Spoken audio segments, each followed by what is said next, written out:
So yeah, it ended up being like a over like 10,000-mile road trip going all through California, Oregon, Washington, coming back down through Nevada, Utah, Arizona.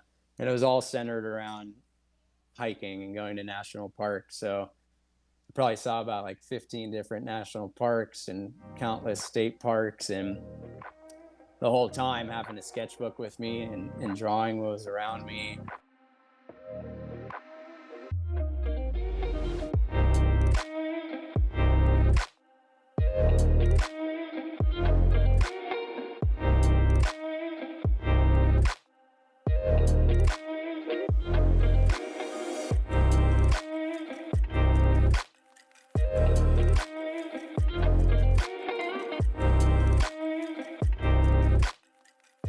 All right, you guys are tuned in to Art by Mungo, hanging out in the Defiant Creative Studio. I've got a special guest with us today.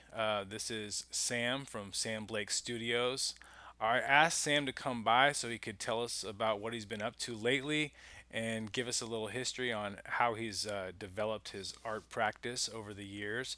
So, first off, I just want to ask you, how's it going and what have you been up to lately?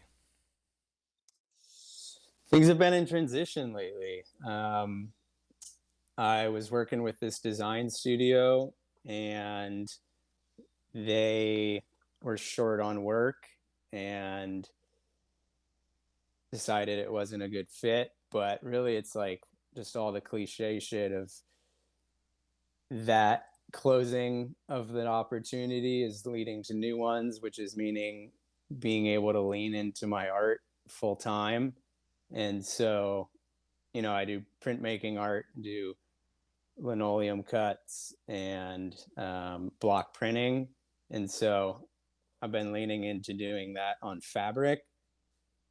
And that's like tea towels and shirts, and then also printing on paper. And through this whole time, through the last couple of years, really, I also do freelance graphic design work.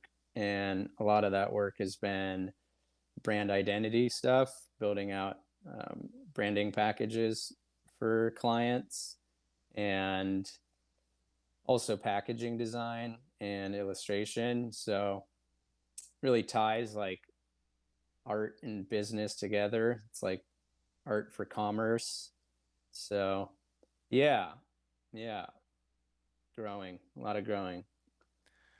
So the better question would have been, yeah, what kind of stuff are you making lately? Tell us a little bit more about that.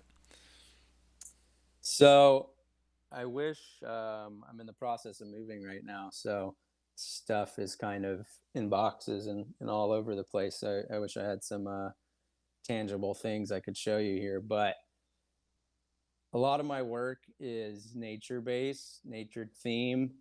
I think like morally, I like to imagine that creating work around the natural world can help foster that relationship with people and encourage exploring the natural world more and developing a closer relationship with the plants and animals that are in our local area or state or wherever we're at. So kind of like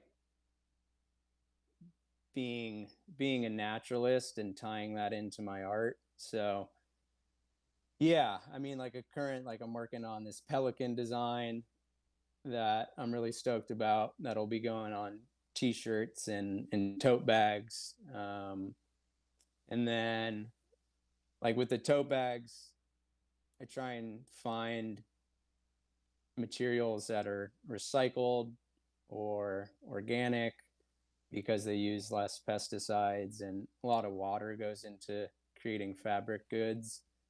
And so yeah, currently printing on fabric stuff and growing that. And yeah, yeah. Just from what you've told me, it seems like you've got a lot of knowledge about that side of the thing. And when I see your garments, you have specific instructions like for how to care for them and how people should wash them. Yeah, yeah. I mean, because they're hand printed, they're a little bit more delicate. And from the get, like being that they're hand printed, each one retains the ink a little bit differently. So they kind of have this like textured, unique look to them. And putting them in the washer machine on high heat, it'll it'll handle fine, but having a little care instructions for people, just educating customers on how to best take care of handmade products. So using cold water, spot cleaning when possible, using eco-friendly soap. Do you slip that in there, just kind of coming from your same place of like caring about the natural world, or do those soaps actually wear down the ink faster too? I think both, like the more commercial inks, I mean, soaps definitely have more stronger chemicals in it, which are more harsh on the fabrics. Um, and just washing our fabrics less or spot cleaning them means we were using less water. So it's all tied in. Totally, totally. So you uh, took a big trip. What was that, about a year ago, where you were living the van life? Um, was that you kind of communing with nature and getting back connected to the earth? Like, Yeah, in a big way. I mean, I think it was about 5 months ago now, and it's something that I dreamt about for like the last 7 years, ever since my dad moved down to Oaxaca City, and we did a big road trip from Bolinas, where we both grew up, all the way down through Mexico. And so since then, I've always wanted to convert some sort of vehicle and travel in it. So things aligned, and I was able to convert a Chevy Express into a camper van, and did it all myself. And I learned a whole hell of a lot, and leaned on some friends and family that had more knowledge than I did, that were able to give me some points and tips and stuff. And so yeah, it ended up being like a over like 10,000 mile road trip, going all through California, Oregon, Washington, coming back down through Nevada, Utah, Arizona. And it was all centered around hiking and going to national parks. So I probably saw about like 15 different national parks and countless state parks. And the whole time having a sketchbook with me, and drawing what was around me, and going on epic hikes, and just, and it was solo too. So it was like a lot of solo time out in nature, and a lot of time to think about how far I've come and future chapters, and kind of how I want to position myself as an artist, and what kind of work I want to be making. So yeah, the natural world, like I was saying, and definitely ties in a lot to my art. And so that van trip really like solidified those feelings, and solidified my calling as an artist. So I have artists in my family. My dad was an artist, and uncles, and so it's like I really feel like it's in my blood, and that it's my calling, and like this is what I need to be doing right now in my life. So I'm happy to have the space to be doing it, and growing, and talking to other creatives like you, and growing our community. well, it sounds like a huge adventure. So maybe you could share just a little more, like, what are the logistics of being on the road for that long, and like, how do you, do you have to pare down your art supplies? Like, how do you make it work? Yeah, it was like a 5 month trip, and I have an iPad. I think it's just the like 9.7 inch screen, so it's a smaller one. It's not like the huge tablet, which is I've liked because it's more mobile. It's convenient to carry around. So along with like sketchbook and pen and paper, having the iPad to use Procreate and do digital illustrations was awesome. And it's it's a lot more forgiving too. You can use different brushes and colors and take a picture of something and draw over it. And so it's there's a lot of advantages to it.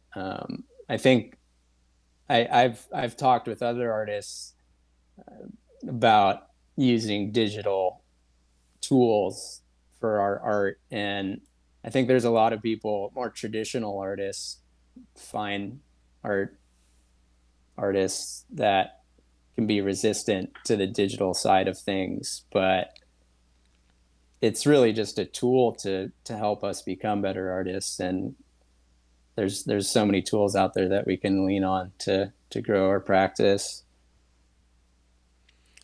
And so I'm thinking that you've come out of the journey and you're getting more into hands-on stuff, doing the prints with linoleum.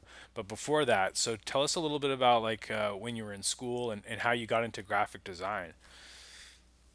Yeah, it was definitely a journey. It was definitely a lot of zigs and zags. I mean, when I was still in school, I was classic changed my major a bunch of times. I thought I was going to do environmental science. I thought I was going to do health education, international studies, all these things, kind of trying to think what environment I wanted to work in. Do I want to work outside? Do I want to work in an office? And then I originally got into printmaking because my grandpa, he owned a design studio in San Francisco in the 50s and 60s. It was like a 5-person design studio, um, called, I have his card. It was like, um, Promotional Productions, I think is what it was called. And he had clients like Lucky Beer, Gallo Wine.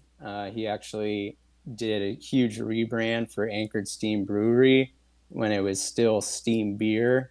And that's a whole nother conversation about how steam beer actually can't be bottled in the distillation process. It actually is only in kegs. And once you put it in a bottle, the recipe changes, but that's a whole nother thing. So, um, I never got to meet my grandpa personally. And so he left behind this box of scraps from his printmaking, because after he closed down his design studio, he started doing silkscreen printing. And he had a studio at his home here up in Sebastopol and really made some beautiful full, all his work was like full sheet size screen printing. So he left behind this box of screen printing scraps, and I was able to take those and remix them and make them into some of my own pieces of art. And so that was like a motivation for me to connect with him through his art. And then I started taking a printmaking class at Santa Rosa Junior College. And I was thinking of doing fine art, but then I ended up landing on doing graphic design and transferring to Chico State. Um, and then I had a classmate, and she was trying to get rid of her screen printing press. And so she gave it to me for free. And I was able to set that up in my garage up in Chico and was printing shirts and stuff. But then what's rad with the linoleum is that you really don't need much. You don't need much space. You don't need much materials. It can be pretty minimal. You just need your linoleum or a piece of wood, some carving tools and ink, and you're you're off to the work. So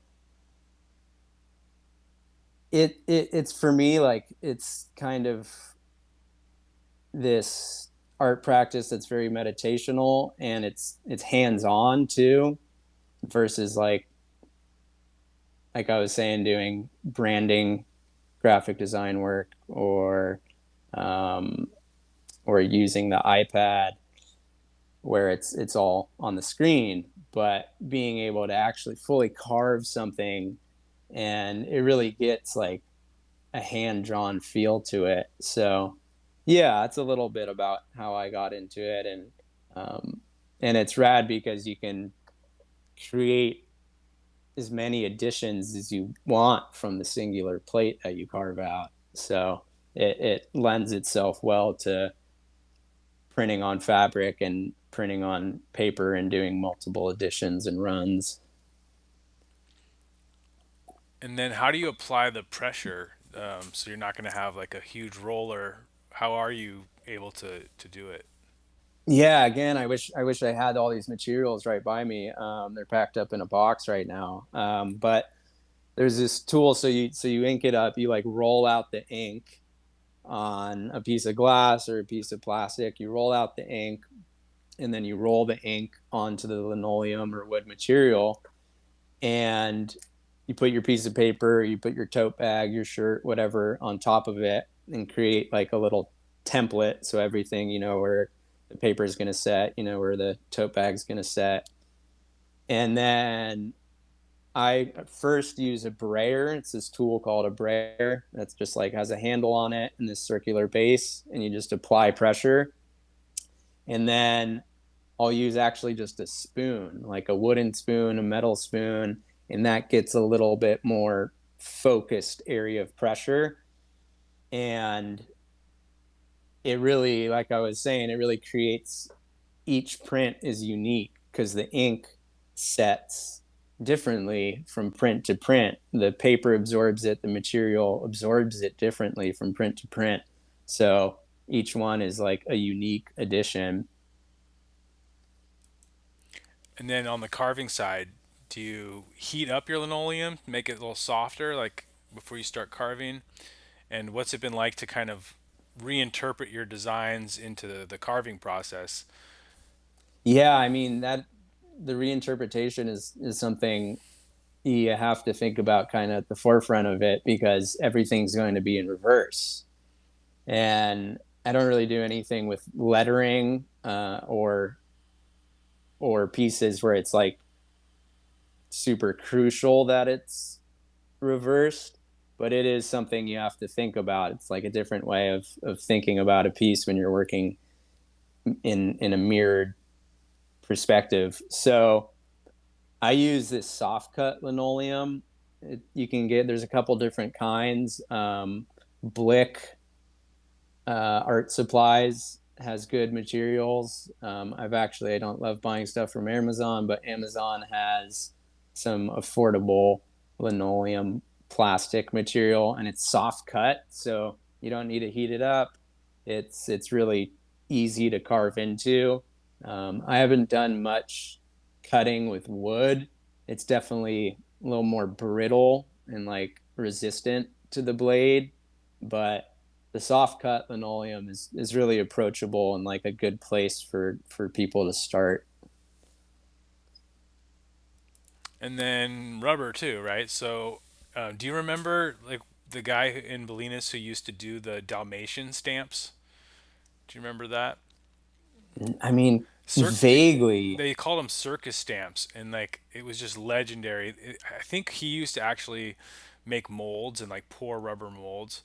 So I'm just thinking, another way to kind of do what you're doing is, or for people who might want to give it a try, is they could carve into rubber and do like the rubber stamp method. Yeah, I mean it's essentially the same thing. Like it's essentially large form stamps when it Yeah. comes down to it. Like, yeah. Yeah, another thing that I really took away from doing a little bit of that stuff was having an idea of like a super clean like graphic, and then finding that if I was left a little bit more of the texture, that it was actually looking better to not try and carve everything out and like have everything either fully in contact with the paper or fully removed, but to actually have some strokes and kind of a rougher texture ended up being like part of the process that I enjoyed most was like leaving in those little grooves. Yeah, no, totally same. I think on most of my pieces, like they aren't fully carved out. There's definitely like some left behind. And it's interesting because it's like everything that you take out, everything that you carve out is going to be white. And so it's like thinking about positive and negative of your piece, and like if it's whether like where the light source is coming in, or how it's going to look. And you don't really know until you pull the first proof. Like you can do test proofs continuously throughout working on one piece, but to some extent it's kind of like you have to visualize it in your mind's eye, which I think most creatives are pretty damn good at. So it's part of the process. Have you ever done anything with like a reductive method where you kind of like run a print, carve out some more, run another print, like with layers, or have you thought of that at all? I did that in school once, I think. There's a name for it. It's called something where like yeah, you start with just I mean, I know there's different styles like one of my favorite printmaking artists is this guy up in Point Reyes, Tom Killian, and he does these amazing Japanese woodcut style prints where he has multiple blocks. So like different shades of color and different parts of his landscapes are multiple blocks. And then you use registration marks and print them all on the same singular piece of paper. It definitely takes a lot more accuracy, and having a printing press really helps with that versus like doing it all by hand. So it's something that I'd love to explore more because you can really apply more colors with that. You could have like multiple color prints, which is doable with one piece.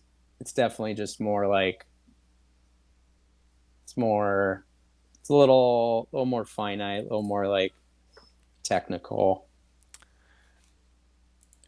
Yeah, and I think you'd end up with a limited run because you've lost the original block if you do it in the reductive way. So it's kind Right. of like a leap of faith, which is kind of fun as far as the artistic process goes. Like these are the only 20 base coats I'm gonna get, and and then you move on. Like no going back. Yeah, it's definitely more like painting in that way, where it's like at the end of it, you got what you got. Like so, but it's kind of I feel like it's also a way to kind of let go and kind of just let the art be the art and not like hold on to the piece, because once that block is gone, once it's all carved out, like you said, it's gone. So it's kind of like detachment from holding on to the original piece. So moving onward and outward, you said you were heading back to Oaxaca more than you had been in the past, or you got back down there. Um, and so, did you pick up your practice there when you were down there? And tell us a little bit about that scene. Yeah, man. I so my dad's been living down in Oaxaca City for the last 10 years, and it's allowed me to visit him and explore a lot of Mexico, and I'm super grateful for that, for being able to have a closer relationship with that culture and the people and the art and the food, and it's a beautiful place. My dad's an artist as well. He's a sculptor and a musician, and he when he went down there, he hauled down this 7x14 trailer that he converted into a metal working studio. So I think last year, maybe 2 years ago, he built a printing press from scratch. Every little nut and bolt he lathed himself. He worked with a couple shops in town that helped him do the more obscure pieces, like the circular pieces, like for the wheel of the printing press. Um, but damn near all of it he did from hand by himself in his shop. And so when I was down there, I was able to use his printing press, which was amazing. And so that was a lot of fun.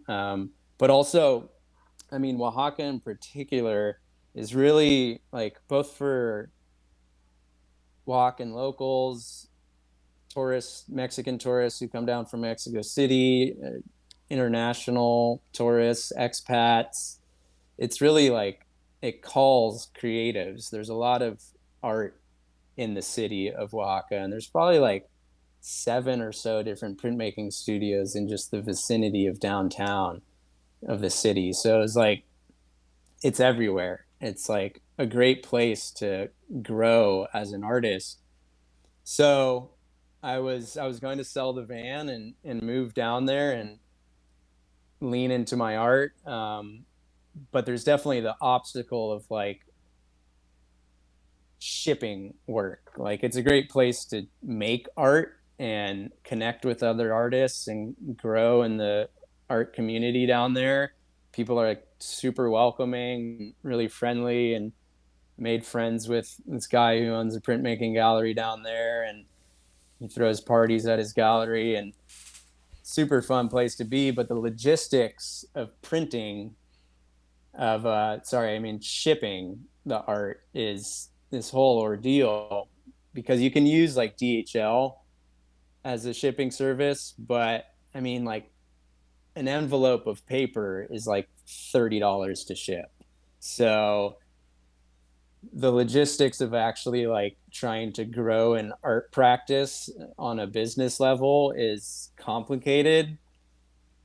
Um, and it definitely had me rethinking things about like, could I create tangible pieces of art and then maybe make them into digital downloads, or maybe do more like podcasts or like video and things like that to kind of supplement it.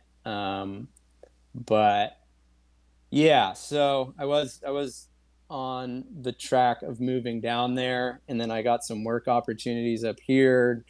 My best friends was having a kid, so I wanted to be around for that, and so I was just like all these other factors were just like pulling me to stay in the area. And for the last like year or two, just having, for me, like being open to opportunities and like being open to the unknown is like led me to where I am. So just being open to like change plans. Like I was on this tried and true path of like, okay, I'm moving down there. This is what I want to do. And then these other opportunities came along, and I said yes to them. And now I'm in this space where like, because I am staying up here in Sonoma County, like it allows me to lean more into my art practice and actually build a business around it and sell prints and sell merch and really build that out. Sweet. Okay, yeah. So maybe we'll just close off with yeah, what do you see for the future of Sam Blake Studios? Do you have um any products or events that are coming up in the near future? Well, so I've been expanding the things that I'm printing on, which I'll continue to do. So I have some custom tote bags right now that I'm printing on. One version is on recycled cotton, and the other's organic cotton. So I've been getting some good responses from them and putting them in some local stores around the area, and as well as printing on paper.